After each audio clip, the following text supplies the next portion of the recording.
Everyone, आज के video में हमारा टॉपिक है empirical formula and molecular formula.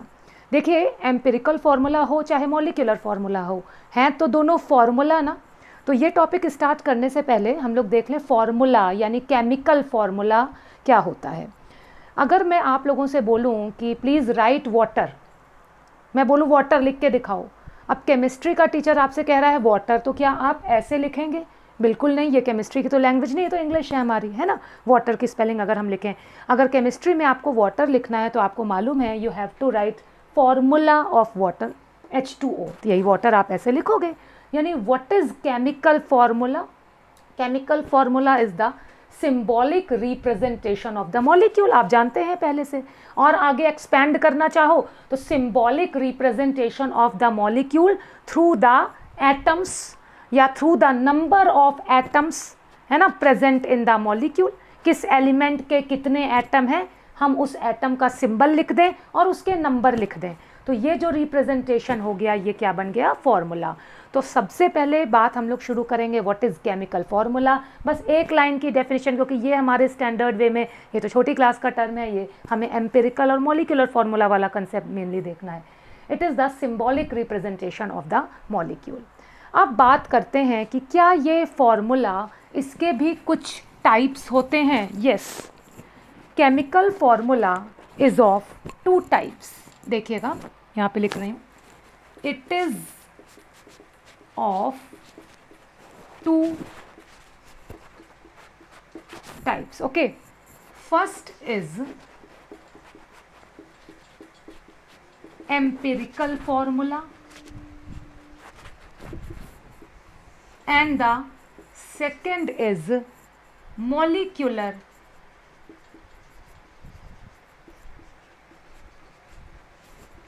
formula। ठीक है, chemical formula is of 2 types, empirical formula and molecular. यही हमको डिटेल में देखना है कि निकालते कैसे हैं ये किसी कंपाउंड में। ओके, एम्पिरिकल फार्मूला क्या होता है? जैसे मैं अगर आपके सामने कोई फॉर्मूला लिखूँ, मैं पहले आपको डिफरेंस बताती हूँ फिर डेफिनेशन बताऊँगी। जैसे आप सपोज बेंजीन का नाम आपने सुना होगा, ठीक है, तो जैसे मैं लिखूँ फॉर एग्जाम्पल बेंजीन, तो बेंजीन का फॉर्मूला आपको मालूम है C6H6। This is the actual formula. Actual formula का मतलब ये मॉलिक्यूलर फार्मूला है। ये क्या है इसका? Molecular formula. अगर हम कहें क्या हम इसको और सिंपल फॉर्म में लिख सकते हैं, तो आप बोलो हाँ, ये दोनों ही नंबर सेम है, तो हम इसको 6 से अगर डिवाइड कर दें तो सिंपल फॉर्म क्या बन जाएगा? CH। तो CH is the simplest form of this formula. तो सिंपलेस्ट वाले को क्या बोलते हैं? Empirical formula. Empirical formula. और एक्चुअल वाले को क्या बोलते हैं? Molecular formula. ठीक है, अब जैसे कि अगर मैं और एक एग्जांपल दूं कोई, जैसे सपोज आपका मैं यहाँ पे लिखूं C6H12O6, ठीक है, ग्लूकोज कह सकते हो आप इसको। इसमें कार्बोहाइड्रेट्स में हम देखते हैं ग्लूकोज, फ्रक्टोज, कुछ भी। सपोज ये ग्लूकोज है, कुछ भी है, मैं कहूँ ये क्या है, बोलो this is the molecular formula, molecular formula of glucose C6H12O6। अब अगर मैं आपसे कहूँ कि ठीक है, क्या इसको हम और सिंपल वे में लिख सकते हैं, तो आप क्या कहोगे? हाँ, बिल्कुल लिख सकते हैं। ये 6, ये 12, ये 6 सभी एक नंबर से डिवाइड हो रहे हैं, 6 से सब डिवाइड हो रहे हैं। तो अगर हम इसको 6 से डिवाइड कर लें तो फॉर्मूला क्या बन जाएगा? CH2O। Is it clear? तो ये इसी फॉर्मूले का सिंपलेस्ट फॉर्म आ गया। तो this is called empirical formula. Empirical formula यानी अगर आपसे क्वेश्चन आए what is the empirical formula of glucose, तो आपको ये लिखना होगा। और अगर आए what is the actual formula या what is the molecular formula of glucose, तो आपको ये लिखना होगा। ठीक है, उसी तरीके से बेंजीन में दोनों फॉर्मूलाज पॉसिबल हैं। एम्पिरिकल फॉर्मूला पूछा जा रहा है तो you have to write the simplest ratio, ये वाला लिखना पड़ेगा आपको। और अगर मॉलिक्यूलर फॉर्मूला पूछा जा रहा है तो आपको बेंजीन का एक्चुअल फॉर्मूला लिखना पड़ेगा C6H6। अब ऐसा कोई ज़रूरी नहीं है कि हर कंपाउंड का एम्पिरिकल फॉर्मूला बने ही। भाई, एम्पिरिकल फॉर्मूला तो उसका बन रहा है जिसमें सारे उस फॉर्मूले में जितने भी नंबर हैं वो किसी एक नंबर से डिवाइड हो रहे हैं। अगर ऐसा नहीं है, जैसे आपसे हम पूछें कि क्या NH3 का, अगर मैं यहाँ लिखूँ क्या NH3 का कोई एम्पिरिकल फॉर्मूला बनेगा? तो आप क्या बोलेंगे, क्या इसमें से ऐसा है कि किसी नंबर से सबको डिवाइड कर दें? ऐसा कुछ भी नहीं है। तो इसका नो एम्पिरिकल फॉर्मूला, यानी NH3 में जैसे मैं NH3 का नाम लिख दूं अमोनिया, तो अमोनिया के केस में एम्पिरिकल पूछा जाए, एम्पिरिकल फॉर्मूला, तो भी आप NH3 लिखेंगे, जो एक्चुअल जो आप पढ़ते आ रहे, क्योंकि यही सिंपलेस्ट है। और मॉलिक्यूलर पूछा जाए तो भी आप NH3 ही लिखेंगे। इसमें दोनों सेम है, क्योंकि ऐसा कुछ नहीं है कि हम इसको सिंपल फॉर्म में चेंज कर दें। तो याद रखिएगा, ऐसा कोई ज़रूरी नहीं है कि हर कंपाउंड के 2 फॉर्मूले हों, है ना। जब कभी इस तरीके का होता है कि सारे नंबर किसी एक नंबर से डिवाइड होते हैं, तब बनता है एम्पिरिकल। जिस केस में ऐसा पॉसिबल नहीं है, उस केस में अगर एम्पिरिकल फॉर्मूला पूछा गया तो आप एज सच वही फॉर्मूला लिख देंगे जो इसका एग्जैक्टली होता है। Is it clear?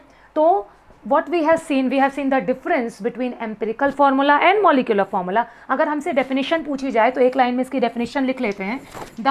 अब एम्पिरिकल फॉर्मूला की डेफिनेशन में लिख रही हूँ, द फॉर्मूला, देख लीजिएगा, the formula which gives the simplest ratio, the formula which gives the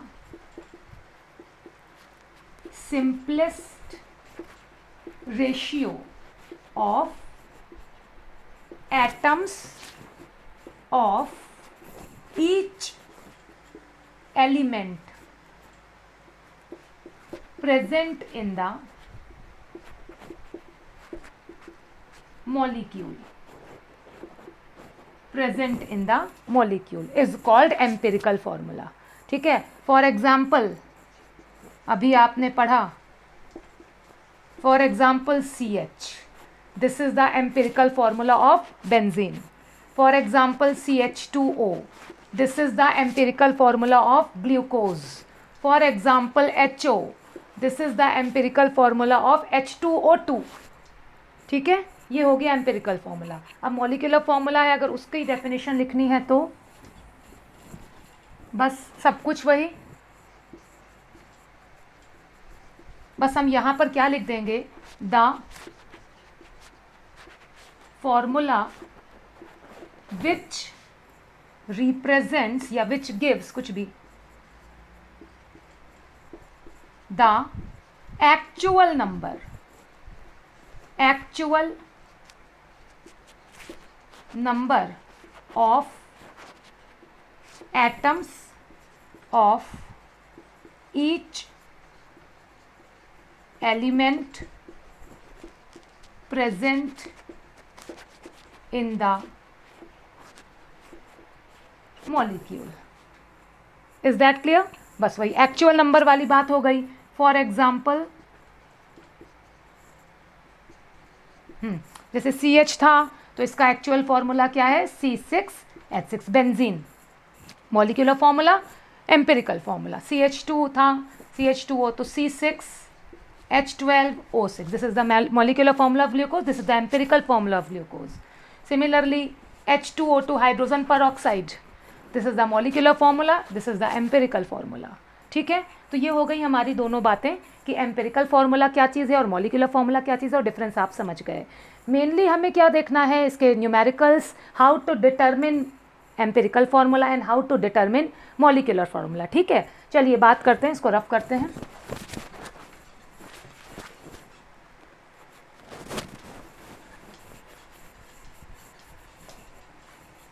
इसको मैं रफ कर रही हूँ।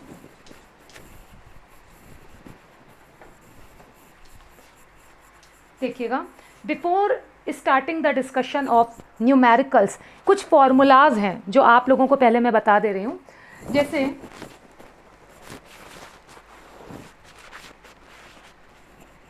मॉलिक्यूलर फॉर्मूला, ये हम लोग कुछ फॉर्मूला है। जैसे फर्स्ट फॉर्मूला आपको एक टर्म, एक रिलेशन बताएं। Molecular formula equals to n into empirical formula, n into empirical formula. ये पहला रिलेशन। अभी देखिएगा ये कैसे यूज़ होगा। हम पहले एम्पिरिकल फॉर्मूला निकालते हैं, फिर उसमें n से, ये n क्या, n को भी निकालेंगे अभी। n एक सिंपल होल नंबर है, सिंपल होल नंबर। अगर इफ़ n इज़ 1, क्या पता n की वैल्यू 1 हो, तो ऐसे केस में दोनों फार्मूला सेम होता है। अगर n की वैल्यू 2 है तो हम एम्पिरिकल फार्मूला में 2 से मल्टीप्लाई करते हैं, तब मॉलिक्यूलर फार्मूला निकलता है। इफ़ n इज़ 3 तो we have to multiply empirical formula by 3, then the molecular formula will be there. तो हम लोग देखेंगे n क्या है, सिंपल होल नंबर। ये 1 भी हो सकता है, 1 2 3 4 कोई भी नंबर हो सकता है, 0 नहीं हो सकता क्योंकि 0 से कोई बात ही नहीं उठेगी, ठीक है। 1 ऑनवर्ड्स निकल सकता है। n को कैसे निकालते हैं, n को निकालने का दूसरा रिलेशन, फर्स्ट रिलेशन ये हुआ, दूसरा रिलेशन क्या होगा हमारा, empirical mass into n equals to molecular mass. एक ये होता है, सेकेंड रिलेशन हमारा ये हो जाएगा, empirical mass into n equals to molecular mass, ठीक है। ये सेकेंड रिलेशन। पहला रिलेशन मैंने वो बताया, अभी यूज़ होगा न्यूमेरिकल्स में। दूसरा रिलेशन मैंने आपको ये बताया। और एक और देख लीजिएगा, कई बार मॉलिक्यूलर मास डायरेक्टली न्यूमेरिकल्स में नहीं देता, वेपर डेंसिटी दे देता है। तो 2 into vapour density equals to molecular mass. ये 3 रिलेशंस थोड़ा सा दिमाग में रखिएगा, तो आपको न्यूमेरिकल्स करने में बहुत आसानी हो जाएगी, ठीक है। आगे की बात करेंगे, अब मैं न्यूमेरिकल डिस्कस करूंगी। मैं रफ कर रही हूँ इसको, आई होप आप लोगों ने देख लिया होगा, लिख लिया होगा इसको, ओके। अब मैं एक बार मैंने फॉर्मूला लिखा, I will not right it again and again, आप कहीं नोट डाउन कर लीजिएगा, ठीक है। मैं रफ कर रही हूँ उसको।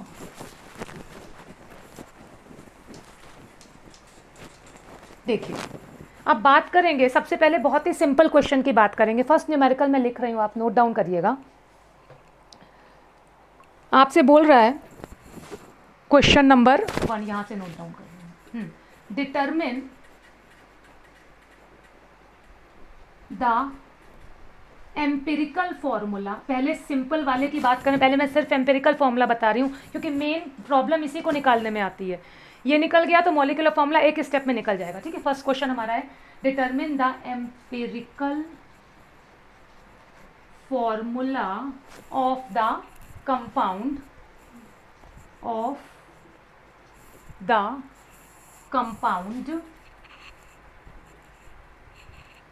इन विच कार्बन इज। अब आपको जो क्वेश्चन में कार्बन का जो परसेंटेज दिया है 12.2, पहला न्यूमेरिकल सिंपल बता रही हूँ आपको, 12.2%, और आपको दिया है oxygen is 16.2% and chlorine is 71.71%। 71.71%, बस ये डेटा आपको प्रोवाइडेड है and you have to calculate empirical formula. बच्चों ध्यान से देखिएगा, एक बार सीख जाएंगे तो आपको आगे की कोई दिक्कत नहीं आएगी। एम्पिरिकल फार्मूला निकालने के लिए हमें एक टेबल बनानी पड़ती है। मैं शुरुआत सिंपलेस्ट न्यूमेरिकल से कर रही हूँ, आगे बढ़ते बढ़ते हम लोग इसमें कितने तरीके के क्वेश्चन बन सकते हैं उन सब की बात कर लेंगे। देखिएगा, इसके सॉल्यूशन में थोड़ी ज़्यादा जगह की ज़रूरत है, इसलिए मैं कॉर्नर से लिखना शुरू कर रही हूँ। मैं हेडिंग लिख रही हूँ सॉल्यूशन, ओके। इसमें हम लोग को एक टेबल बनानी पड़ती है। फर्स्ट कॉलम जो बनता है वो होता है एलिमेंट, एलिमेंट का नाम आपको लिखना पड़ेगा। सेकंड होता है परसेंटेज, मैंने ये सिंबल बना दिया परसेंटेज का, ठीक है। थर्ड होता है एटॉमिक मास, एटॉमिक मास। उसके बाद होता है परसेंटेज अपॉन एटॉमिक मास, इसको मोलर रेशियो भी बोलते हैं। उसके बाद होता है परसेंटेज अपॉन एटॉमिक मास के बाद होता है सिंपलेस्ट रेशियो, सिंपलेस्ट रेशियो। ये कॉलम्स हमें बनाने पड़ते हैं, ठीक है। ये कॉलम आपको बनाना पड़ेगा जब भी ऐसा कोई क्वेश्चन आया कि कैलकुलेट एम्पिरिकल फार्मूला या कैलकुलेट मॉलिक्यूलर फार्मूला। तो चलो अब क्या करेंगे, देखिएगा।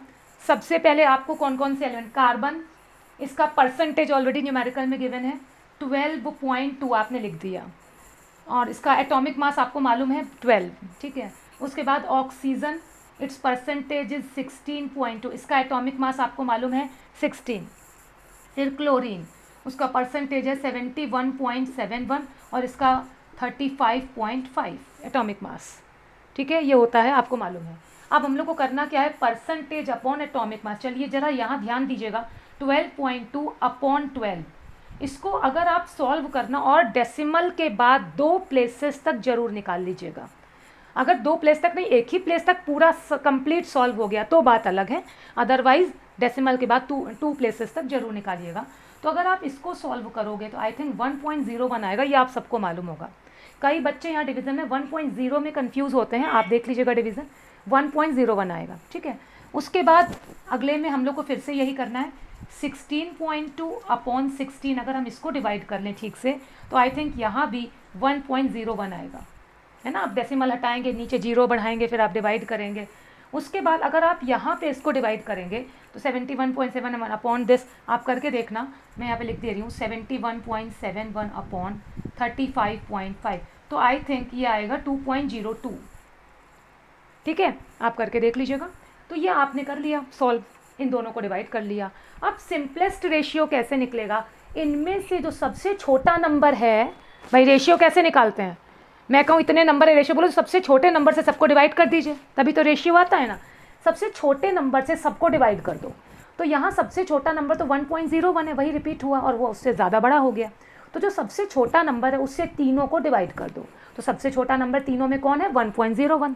चलो डिवाइड करते हैं, तो यहाँ पर 1.01 अपॉन 1.01, ये वैल्यू क्या आ गई, 1। यहाँ भी 1.01 अपॉन 1.01, आंसर क्या आ गया, 1। और यहाँ पर 2.02 अपॉन 1.01, मैंने क्या कहा था, जो सबसे छोटा नंबर है उससे सबको डिवाइड कर दो, तो यहाँ पे वैल्यू क्या आ गई, 2, ठीक है। कोई नंबर डेसिमल में नहीं आ रहा है, होल नंबर आ रहा है, बहुत अच्छी बात है, ठीक है। तो ये बहुत सिंपल न्यूमेरिकल था, ये सॉल्व हो गया। बस अब क्या करना है, सी के आगे क्या आया, 1, तो सी के आगे 1 लिखो या कुछ भी मत लिखो, 1 अंडरस्टूड होता है। ऑक्सीजन, ऑक्सीजन के आगे कौन सा नंबर है, 1, 1 लिखो चाहे ना लिखो, अंडरस्टूड है। Cl, Cl के आगे कौन सा नंबर आ गया, 2, यानी ये फॉर्मूला हमारा क्या बना, COCl2। 1 को नहीं लिखना है, इग्नोर कर दीजिए, कुछ नहीं लिखा मतलब 1 लिखा, तो ये आपका एम्पिरिकल फॉर्मूला आ गया और ये आपका आंसर आ गया, COCl2 कार्बोनिल क्लोराइड, इसको फॉस्जीन गैस भी बोलते हैं। इज़ इट क्लियर, आपका काम खत्म हो गया। आपसे सिर्फ एम्पिरिकल फार्मूला पूछा गया था तो आपने सिंपली एम्पिरिकल फार्मूला निकाल दिया, मॉलिक्यूलर फार्मूला पूछा ही नहीं गया यहाँ पर, ठीक है। तो अब ये क्लियर हो गया होगा आपको कि कुछ भी नहीं है, परसेंटेज आपको ऑलरेडी दिया है, एटॉमिक मास आपको याद होगा, कुछ कॉमन हैं जो बार बार रिपीट होते हैं उनके लर्न कर लीजिएगा, क्योंकि ऐसे में कोई ज़रूरी नहीं है कि आपके न्यूमेरिकल में ये गिवन हो, ओके। फिर हमने आराम से परसेंटेज अपॉन एटॉमिक मास करके जो आ रहा है डेसिमल के बाद 2 प्लेसेस तक ज़रूर निकाल लिया। फिर उसके बाद जो सबसे छोटा नंबर है उस नंबर से हमने बाकियों को डिवाइड कर दिया। हमारा इस न्यूमेरिकल में सारे होल नंबर आ गए हैं और फिर हमारा जिस एलिमेंट के आगे जो नंबर आया हम वही नंबर लिख देंगे, 1 को मत लिखिए क्योंकि 1 अंडरस्टूड है। तो COCl2 हमारा आंसर आ गया, ठीक है। आई थिंक कि आपको ये क्लियर हो गया होगा।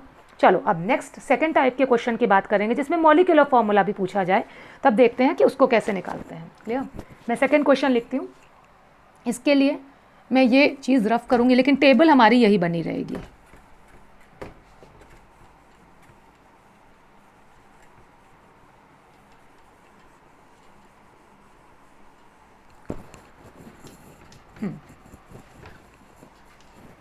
सेकंड क्वेश्चन में आपसे कह रहा है determine the empirical formula and molecular formula, ठीक है।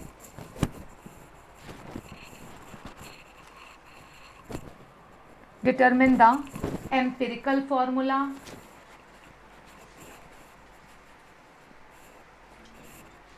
And molecular formula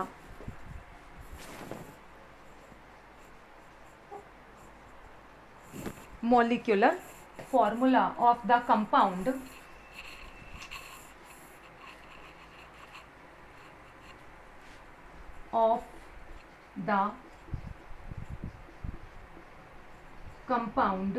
in which, है ना, परसेंटेज नोट कर लीजिएगा, in which carbon is 9, H is 1 and nitrogen is 3.5।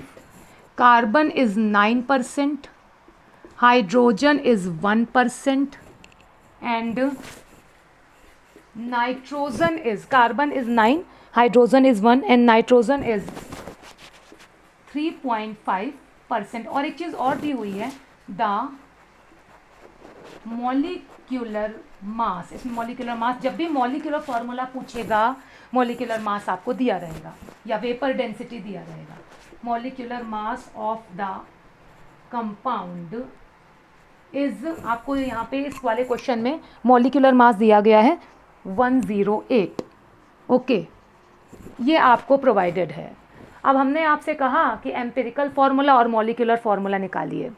Molecular formula तभी निकल पाएगा जब एम्पिरिकल फार्मूला आप निकाल लेंगे। ठीक है, चलो उसी तरीके से इसको भी सॉल्व कर लेते हैं। ओके, हाँ, सबसे पहला एलिमेंट आपको क्या दिया हुआ है? कार्बन। कार्बन का परसेंटेज कितना दिया हुआ है? 9, और कार्बन का एटॉमिक मास होता है 12। दूसरा एलिमेंट आपको क्या दिया हुआ है? Hydrogen. It's percentage is 1 and its atomic mass is 1.008, यानी कि आप उसको 1 ले लीजिए। ओके, उसके बाद थर्ड दिया हुआ है N, उसका परसेंटेज कितना दिया हुआ है? 3.5, और उसका एटॉमिक मास आपको पता है कितना होता है? 14। अब हमें क्या करना है? आपको मालूम है, हम 9/12 करेंगे यहाँ पर। ठीक है, तो आपको मालूम है कि अगर हम लोग, ये मैं सॉल्व करूँगी तो वीडियो बहुत लॉन्ग हो जाएगा, अगर हम लोग ऐसे करें तो इस तरीके से, ठीक है ना, आपको मालूम होगा, डेसिमल बढ़ा दिया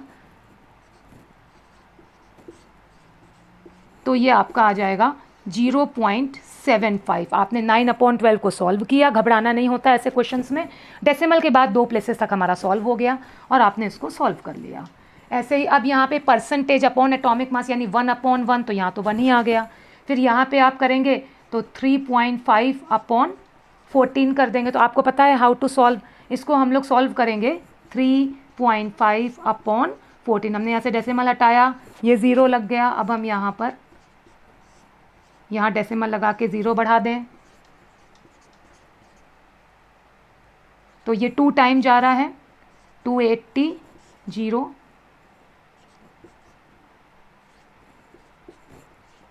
देखो ये 0.25 आ गया है ना, हमने आपके सामने इसको डिवाइड कर लिया तो ये आंसर आ गया 0.25। मैंने फिर बोला बच्चे यहीं घबराने लगते हैं, इसको बिल्कुल घबराना नहीं होता है, हमें सिंपली इसको सॉल्व करना। डेसिमल के बाद 2 प्लेसेस में ये पूरा सॉल्व हो गया आपका। ठीक है, तो हमारा ये आ गया। चलो अब बताएंगे आप लोग क्या होगा आगे। हमने परसेंटेज अपॉन एटॉमिक मास कर लिया। अब हमारे जो नंबर आ गए, इस नंबर में अब हमें सिंपलेस्ट रेशियो निकालना है। जैसा मैंने पहले बताया, सब में सबसे छोटा नंबर ढूंढो, कौन सा है? क्या 1 है? बिल्कुल नहीं, डेसिमल वाले नंबर ज़्यादा छोटे हैं। 0.25 इज़ द स्मॉलेस्ट नंबर। चलो इस छोटे नंबर से सबको डिवाइड कर देते हैं। तो सबसे पहले हम लोग क्या लिखें? 0.75/0.25 डिवाइड किया, डेसिमल कट गया तो आगे क्या आ गया? 3। ठीक है ना, 3 टाइम्स चला गया। इसमें अब हमने क्या किया? 1/0.25, ये डेसिमल हटा, ऊपर 2 0 आ गया, 25 चौके 100, यहाँ 4 आ गया। ठीक है, फिर अब यहाँ पे क्या किया? यहाँ तो 0.25 ही है, तो 0.25/0.25 ये आ गया 1। तो सिंपलेस्ट रेशियो आपने ले लिया, सभी होल नंबर्स आ गए, बड़ी अच्छी बात है, कोई डेसिमल में भी नहीं आया, सभी होल नंबर्स आ गए। बस अब आपको क्या करना है? जिस एलिमेंट के आगे जो नंबर आया वो नंबर आपको लिख देना है। तो यहाँ पे फॉर्मूला, एम्पिरिकल फॉर्मूला क्या बना? यहाँ पे मैं लिख दे रही हूँ, एम्पिरिकल फॉर्मूला, हाँ, हमारा क्या बन गया? सी के आगे क्या लिख दें? 3, एच के आगे क्या लिख दें? 4, और एन के आगे क्या लिख दें? 1 यानी कुछ भी मत लिखो तो वो अंडरस्टूड है। तो this is the empirical formula. ठीक है, बिल्कुल वैसे ही निकाला जैसे पिछला वाला निकाला था। फ्रैक्शंस में आता है, आप डेसिमल में लिख लीजिए, कोई दिक्कत की बात नहीं, और आराम से यहाँ होल नंबर आ गया आपका, बिल्कुल सही है इसमें। ठीक है, आगे बात करेंगे अगर डेसिमल में आएगा तब क्या होगा, उसकी बात अभी बताऊँगी मैं। ये आपको समझ में आया ना? अब ये तो एम्पिरिकल हुआ। मॉलिक्यूलर फार्मूला देखना है तो मॉलिक्यूलर फार्मूला के लिए आपको वो वाला रिलेशन लगाना पड़ेगा। मैं यहाँ पे लिख रही हूँ एम्पिरिकल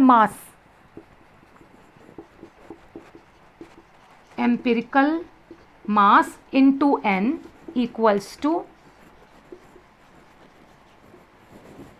मॉलिक्यूलर मास। क्लियर? तो एम्पिरिकल मास आपको निकालना पड़ेगा इसका। ये एम्पिरिकल फार्मूला आ गया आपका। तो मास, कार्बन का एटॉमिक मास 12, तो 12 × 3, प्लस हाइड्रोजन एटॉमिक मास 1, तो 1 × 4, प्लस नाइट्रोजन एटॉमिक मास 14। आप सबको ऐड कर दो।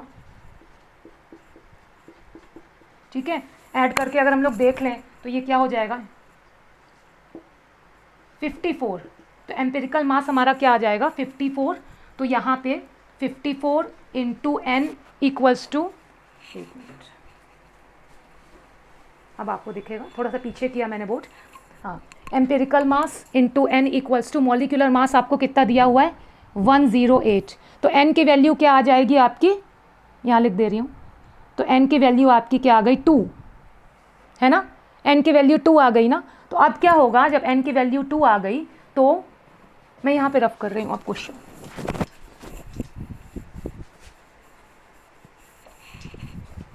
हाँ, तो मॉलिक्यूलर फॉर्मूला के लिए मैंने आपको जो पहला रिलेशन बताया था, molecular formula equals to n into empirical formula, है ना। तो एम्पिरिकल फॉर्मूला आपका जो भी आया था, n आपका 2 आ गया, 2 इंटू C3H4n, यानी कि C3H4n का होल ट्वाइस, यानी आंसर आया, अब 2 से मल्टीप्लाई करो, C6, 2 से मल्टीप्लाई करो H8N2, this is the molecular formula. Is it clear. Empirical तो वैसे ही निकाला जैसे पिछले न्यूमेरिकल में निकाला था हम लोगों ने। उसके बाद मॉलिक्यूलर फॉर्मूला के लिए हमारा कौन सा रिलेशन यूज़ हुआ, हम लोगों ने सबसे पहले एम्पिरिकल, इसको याद करना बहुत ज़रूरी है, empirical mass into n equals to molecular mass. Molecular mass already numerical में दिया हुआ था 108, वो रख दिया। एम्पिरिकल मास आपने फॉर्मूले से निकाल दिया, 54 आ गया, तो 54 इंटू n की वैल्यू आपने इस रिलेशन से निकाल लिया। ये जो रिलेशन मैंने लिखा है इससे आपने n की वैल्यू कैलकुलेट किया, n की वैल्यू आ गई 2, फिर आपने ये दूसरा रिलेशन यूज़ किया और n की वैल्यू 2 रखकर एम्पिरिकल फार्मूला जो निकला था 2 का मल्टीप्लिकेशन कर दिया, तो वो मॉलिक्यूलर फार्मूला आ गया। अब ये कंपाउंड कौन सा है, ये आपका अगर आप देखें तो ये हाइड्राजीन है, फिनाइल हाइड्राजीन, ठीक है। तो ये बस यहाँ तक, अगर इस क्वेश्चन में यहीं तक की ज़रूरत है, स्ट्रक्चर आपसे नहीं पूछा गया है यहाँ पर, ठीक है। स्ट्रक्चर पूछा जाता है तब हम स्ट्रक्चर भी बनाते हैं उसका, ओके। तो ये हो गया हमारा सेकेंड टाइप ऑफ न्यूमेरिकल। फिर एक थर्ड टाइप न्यूमेरिकल की बात करते हैं, थोड़ा सा आगे बढ़ेंगे और देखेंगे अगर मान लो कभी ये डेसिमल में आ गया आपका, तब आप क्या करेंगे, है ना। तो उसकी बात करते हैं। तो मैं रफ कर रही हूँ और नेक्स्ट क्वेश्चन लिख रही हूँ, आप देख लीजिएगा।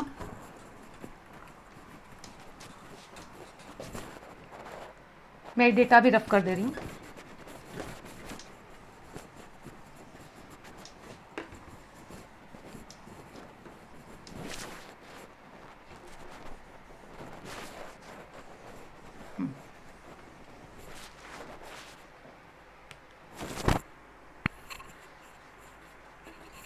थर्ड क्वेश्चन लिखिएगा, determine the molecular formula of the compound, determine the molecular formula of the compound in which percentage मैं बोल रही हूँ, आप लिख लीजिएगा। परसेंटेज है हमारा कार्बन 40.57%, ठीक है। थोड़ा सा डिफरेंट है ये वाला क्वेश्चन। हाइड्रोजन 8.53%,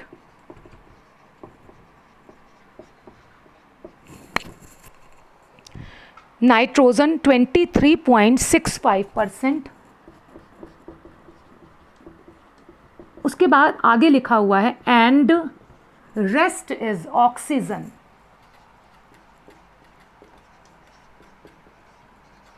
ओके, ये लिखा हुआ है। और आगे आपको दिया हुआ है मॉलिक्यूलर मास। मॉलिक्यूलर मास हो या मोलर मास हो, कंफ्यूज मत होइएगा, एक ही बात है यहाँ पर। मॉलिक्यूलर मास आपको दिया हुआ है 59, मैंने शॉर्ट में लिख दिया molecular mass of the compound is 59। सबसे पहली बात, इस वाले ऐसे क्वेश्चंस में थोड़ा सा मैंने आगे बढ़ाया, रेस्ट ऑक्सीजन, यानी इसमें ऑक्सीजन भी है। ऑक्सीजन का अमाउंट कैसे निकालेंगे, आप बाकी परसेंटेजेस को ऐड कर दीजिए और 100 से माइनस कर लीजिए। तो ऑक्सीजन, परसेंटेज ऑफ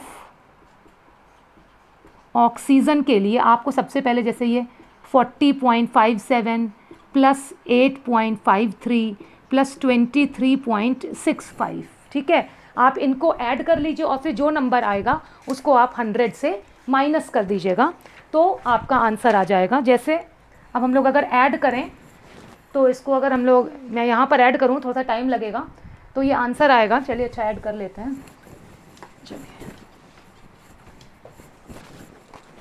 हाँ ऐड कर लेते हैं इसको। 40.5708.53 और 23.65,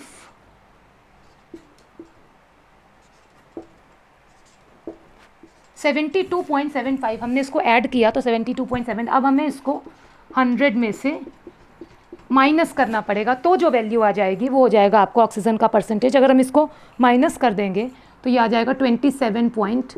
तो यानी ऑक्सीजन का जो परसेंटेज आया वो कैसे आया, आपने बाकियों को ऐड कर लिया और फिर 100 से उसको माइनस कर दिया, ओवरऑल जो वैल्यू आई तो आ गया। अब हम लोग टेबल बनाएंगे, तो टेबल में हम लोग यहाँ पर, अब जैसे मैंने ऑक्सीजन का निकाल दिया तो मैं यहाँ पर ऑक्सीजन का यहाँ पे मेंशन कर दे रही हूँ।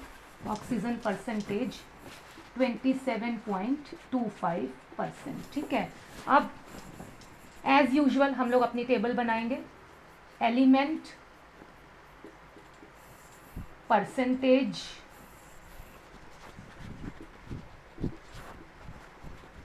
Atomic mass, percentage upon atomic mass और फिर सिंपलेस्ट रेशियो। ओके चलिए लिख लेते हैं डेटा। सबसे पहले कार्बन, कार्बन का परसेंटेज कितना दिया हुआ है 40। अब मेरे साथ साथ अगर आप लोग भी सॉल्व करो तो आप मुझसे पहले आंसर निकाल लोगे। 40.57, इट्स एटॉमिक मास इज 12, फिर 40.57 अपॉन 12 कर लेंगे और इसका आंसर निकाल लेंगे। उसके बाद कार्बन है, फिर यहाँ हाइड्रोजन, परसेंटेज 8.53, एटॉमिक मास 1, फिर यहाँ पर 8.53 अपॉन 1 कर लेंगे, उसको निकाल लेंगे। नाइट्रोजन, नाइट्रोजन है 23.65 और इसका एटॉमिक मास है 14, 23.65 अपॉन 14 करके निकाल लेंगे। और नेक्स्ट इज ऑक्सीजन, ऑक्सीजन है 27.25 और ये है 16, तो 27.25 अपॉन 16 कर लेंगे और इसका आंसर निकाल देंगे। अगर हम देखें तो ये जो पहले वाला टर्म है इसकी वैल्यू आ रही है आपकी, जब हम इसको इससे डिवाइड कर रहे हैं तो इसकी वैल्यू आ रही है आपकी 3.38। आप देख लेना निकाल कर, 3.38, इसमें तो यही आ जाएगा 8.53 और 23.65 अपॉन 14 कर देंगे तो ये आ जाएगा 1.68। ये तो आप लोग कर लोगे, इसमें दिक्कत नहीं, प्रॉब्लम अभी आगे आएगी जो मैं आपको बताना चाह रही हूँ। और फिर इसको अगर हम 27.25 अपॉन 16 कर देंगे तो ये आ जाएगा 1.70। ओके ये आ गया, यहाँ तक आप कर लेंगे। अब क्या है, आपको सिंपलेस्ट रेशियो निकालना है।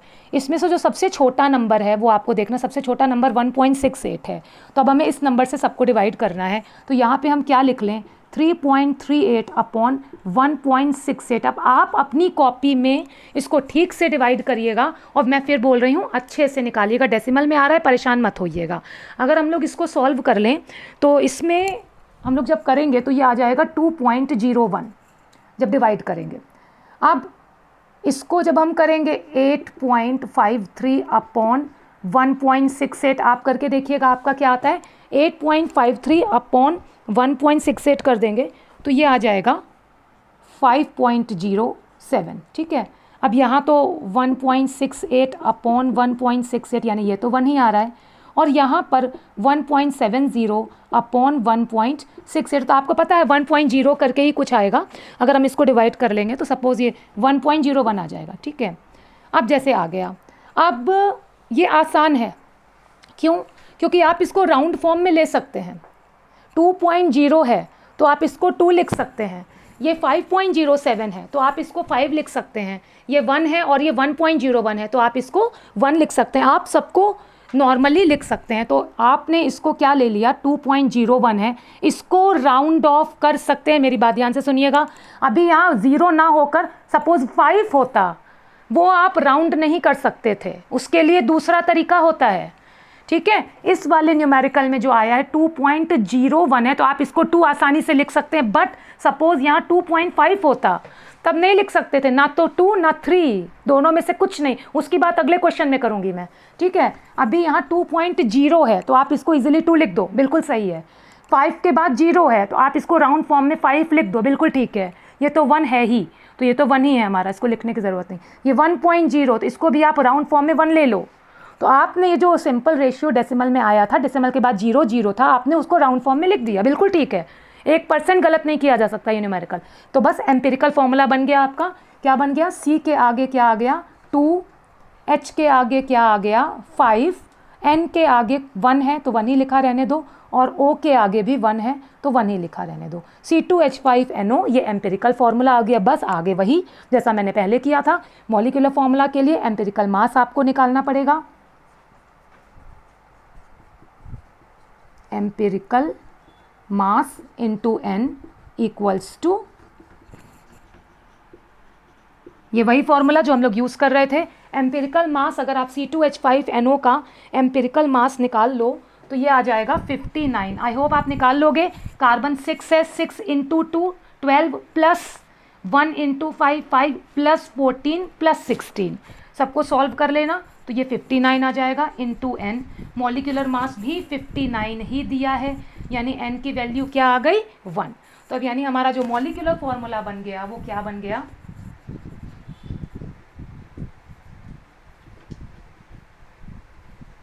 मॉलिक्यूलर फॉर्मूला हमारा क्या बन जाएगा, यही सेम C2H5NO, C2H5NO दिख रहा है आप लोगों को, होल N और N की वैल्यू 1 है, यानी C2H5NO। This is the answer. तो ऐसे केस में जब N 1 आ गया तो एम्पिरिकल फार्मूला और मॉलिक्यूलर फार्मूला दोनों सेम हो जाता है, ठीक है। तो मैंने आपको सबसे पहले सबसे सिंपल न्यूमेरिकल बताया जिसमें केवल एम्पिरिकल फार्मूला निकालना था।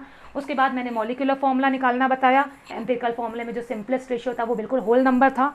इस वाले में डेसिमल में आया लेकिन इजी था तो आपने उसको राउंड ऑफ कर दिया। एक और न्यूमेरिकल बताने जा रही हूँ कि अगर यहाँ पर 0 नहीं है, कोई और डिजिट है, तब आप क्या करेंगे। इतने अगर आप देख लेंगे तब आप सारे न्यूमेरिकल्स ईजिली कर लेंगे, ठीक है। मैं नोट करती हूँ, आप भी करिएगा, मैं इसको रफ कर देंगे न्यूमेरिकल। 4th क्वेश्चन देखेंगे।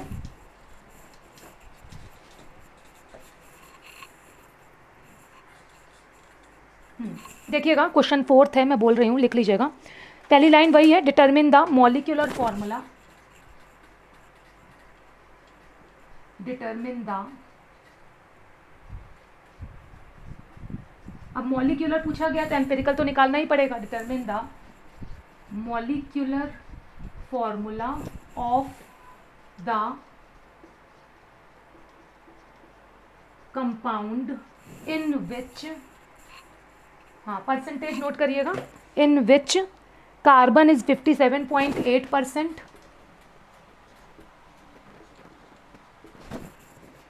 Hydrogen is 3.6%,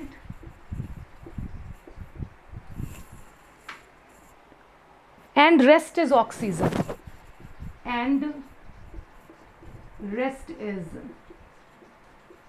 oxygen। बस, और आपको आगे इसका, हाँ आगे लिखा हुआ है vapour density of the compound is the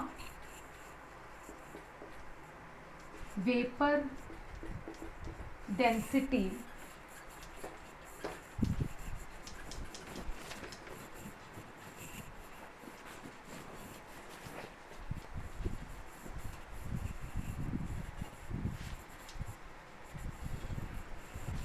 vapor density of the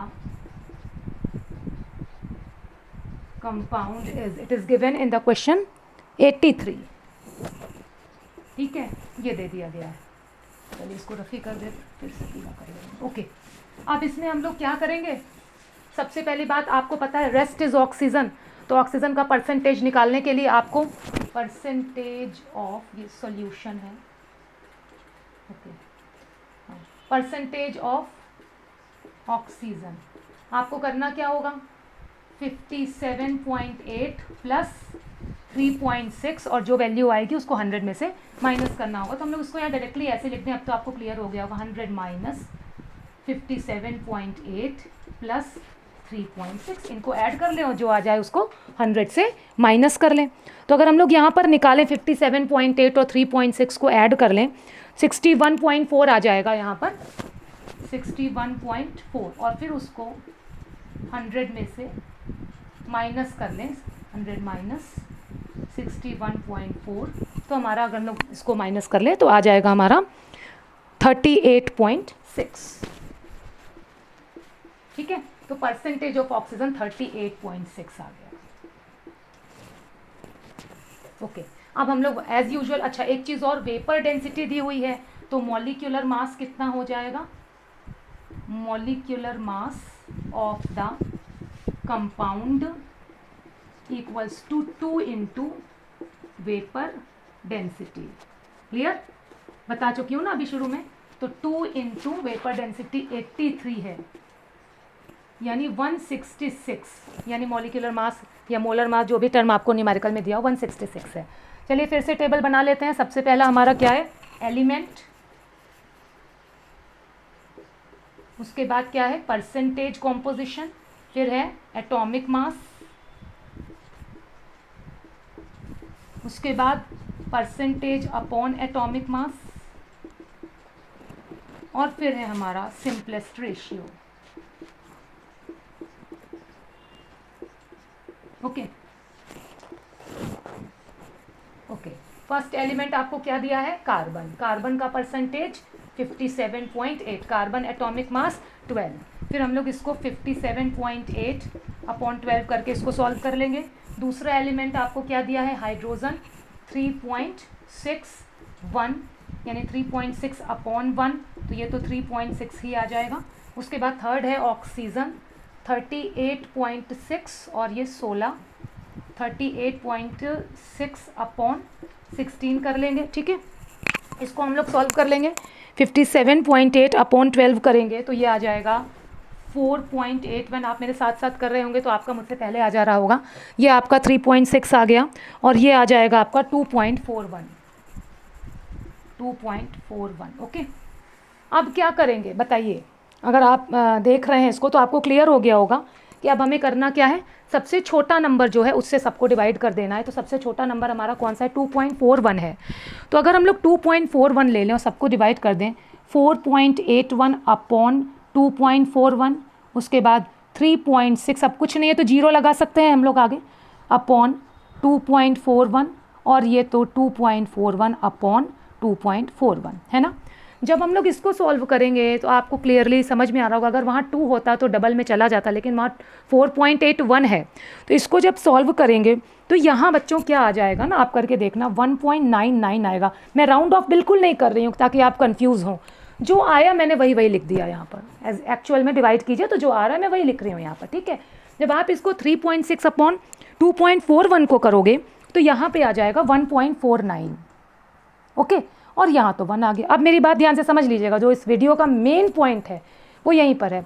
देखो मैं कहूँ अरे सिंपलेस्ट रेशियो तो डेसिमल में आ गया, अब क्या कार्बन के आगे क्या डेसिमल में लिखोगे, फॉर्मूले में क्या कभी देखा है लिखा हुआ? वो तो कंपाउंड नॉन स्टोशियोमेट्रिक होता है, वो एक्चुअल कंपाउंड होता नहीं, वो नॉन स्टोशियोमेट्रिक होता है जिसमें डेसिमल में लिखा होता है। हमें तो सही कंपाउंड लिखना है जिसमें डेसिमल ना यूज़ हो। तो आप कहो तो 1.9 को तो आप 2 लिख सकते हो, इसको राउंड ऑफ आप कर सकते हो, लेकिन 1.49 यानी ये 1.49 क्या है, अगर आप देखो तो 1.49 आप चलो 1.5 कर सकते हो। क्या इस 1.5 को आप 2 लिख सकते हो? इधर बिल्कुल नहीं कर सकते हो, इसमें ऐसा बिल्कुल मत करिएगा, ऐसा काम बिल्कुल मत करिएगा कि आप कब 2 लिख सकते हैं, जब ये 1.9 हो या फिर 1.8 हो तब आप 2 लिख देना, अदरवाइज मत लिखना। तो अब क्या करें, इसको तो हम राउंड फॉर्म में नहीं लिख सकते हैं, तो ऐसे में आपको क्या करना होगा, आप किसी स्मॉलेस्ट नंबर से सबको मल्टीप्लाई कर दो, ताकि मल्टीप्लाई करने के बाद वो होल नंबर के पास पहुंच जाए, या तो होल नंबर बन जाए और नहीं तो उसके पास पहुंच जाए। ठीक है, अब किस नंबर से मल्टीप्लाई करें, चलो स्मॉलेस्ट से शुरू करते हैं। सबसे पहला 1 की कोई वैल्यू नहीं है, 1 से तो यही रहेगा, 1 के बाद 2। अगर हम सबको, अब एक को नहीं कर सकते, काम एक की दिक्कत एक फंस रही है, लेकिन मल्टीप्लाई आपको तीनों करना पड़ जाएगा। चलो 2 से मल्टीप्लाई कर देते हैं, तो तीनों को करना पड़ेगा आपको। ठीक है, तो अगर हम इसको मल्टीप्लाई कर दें तो ये क्या हो जाएगा 3.98, एकदम पॉइंट के बाद 9 आ गया ना, यानी आप इसको क्या ले सकते हैं 4। ठीक, इसको किया तो क्या बन गया 2.9 2.9 है ना, अब आप इसको 3 लिख सकते हैं, 0.9 हो गया, 0.9 है या 0.8 तक लिख सकते, उसके नीचे 0.7 0.6 0.5 को आप राउंड ऑफ नहीं कर सकते हैं, अब आप 3 लिख सकते हैं। और ये क्या हो गया, ये 2 बन गया। बस यही समझना है, यहीं पे दिक्कत फंस जाती है। कई बार आप बड़े बड़े न्यूमेरिकल में कंफ्यूज होते हैं, फिर आप लाते हैं कि मैम बड़ा कंफ्यूजिंग है, जिसमें मेन प्रॉब्लम यही आ जाती है। तो ये मैंने बता दिया, डेसिमल के बाद कुछ आ रहा, आप राउंड ऑफ कब कर सकते हो वो बता दिया। नहीं हो पा रहा है राउंड ऑफ, तो ऐसे नंबर से मल्टीप्लाई कर लो कि मल्टीप्लाई करने के बाद या तो होल आ जाए या उसके पास आ जाए, ताकि आप उसको राउंड कर लो। ठीक, अब ये आ गया नंबर, तो हमारा एम्पिरिकल फॉर्मूला क्या बन जाएगा, अब आप समझ गए होंगे। सी के आगे फाइनली नंबर आ गया 4, एच के आगे कौन सा नंबर आ गया 3, ऑक्सीजन ओ के आगे नंबर क्या आ गया 2, तो C4H3O2 ये इसका क्या बन गया एम्पिरिकल फार्मूला, ये एम्पिरिकल फार्मूला बन गया। अब हमें मॉलिक्यूलर फॉर्म, तो अब आप समझ गए होंगे इसका हम लोग क्या लिख लें, मॉलिक्यूलर फार्मूला निकालने का वही है empirical mass into N equals to molecular mass. Okay, empirical mass चलो निकाल लेते हैं, 12 into 4 plus 1 into 3 plus 16 into 2, already video बहुत बड़ा हो गया है, मैं डायरेक्ट आपको बता दे रही हूँ। इसका एम्पिरिकल मास आ जाएगा 83 into N equals to molecular mass, vapour density को 2 से मल्टीप्लाई किया था तो ये 166 था, तो N की वैल्यू क्या आ गई 2 आ गई है ना। इसको डिवाइड कर दें, अगर हम 166 अपॉन 83 कर दें तो N की वैल्यू हमारी क्या आ गई 2 आ गई। अब 2 आ गई तो मॉलिक्यूलर फार्मूला बना लो, यहाँ लिख दूँ, तो मॉलिक्यूलर फार्मूला आपका क्या हो जाएगा, कहाँ लिखूँ ऊपर, ठीक है मैं यहाँ लिख दे रही हूँ, तो मॉलिक्यूलर फार्मूला आपका हो जाएगा, ठीक है, ये बन गया आपका C4H3O2 whole N equals to C8H6O4, right, C8H6O4। अब दिखा, ये मॉलिक्यूलर फॉर्मूला लिखा हुआ है C8H6O4 और ये आ गया हमारा आंसर। ठीक है, तो आई होप कि आपको ये टॉपिक समझ में आ गया होगा और ये न्यूमेरिकल्स भी समझ में आ गए होंगे। थोड़ा लंबा वीडियो हो गया क्योंकि न्यूमेरिकल्स को हम कैसे छोड़ देते हैं आपको बिना बताए। ये 4 टाइप के न्यूमेरिकल मेन मुझे दिखे जो जनरली फंस जाते हैं। अब आप अपने हिसाब से प्रैक्टिस करके, और प्लीज़ मेरी रिक्वेस्ट अगेन है, मेरे वीडियो को अगर पसंद आता है तो ज़रूर लाइक करो। बेटा मुझे बताओ तो सही कि पसंद आ रहा है कि नहीं आ रहा है, क्या इम्प्रूवमेंट करूँ कि आप टॉप करें हमारा पढ़ के और आप सेलेक्ट हो जाएँ फर्स्ट अटैम्प्ट में, जैसा कि मेरे बच्चे फर्स्ट अटैम्प्ट में सेलेक्ट हो जाते हैं। अब और ज़्यादा टाइम नहीं लूँगी आपका, यहीं पे वीडियो स्टॉप करते हैं, ठीक है, और आगे नेक्स्ट वीडियो में आगे की बात करेंगे। Okay, thank you.